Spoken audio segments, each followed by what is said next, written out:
турмушка нааразы да, общий айтканда. Бычак нанын кесип, чай ичип отурганбызда. Нан алып туруп эле Отырган жерден эле саябалды. мына монтажда эле саябалды болду. Мен номерме чалсаң салынат бак.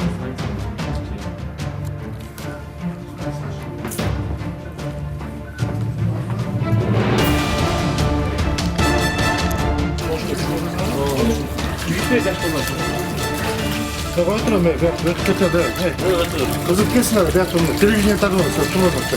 Millet ağzına götürse, koltuğu alıp tutulursa. Al koysan, öttüğünün kanına seçim oldu.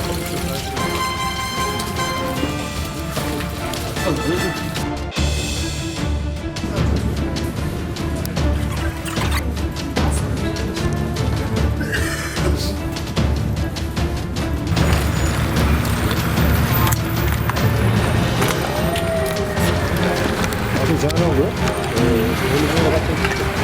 Bildiğin ya, 3 saat kaç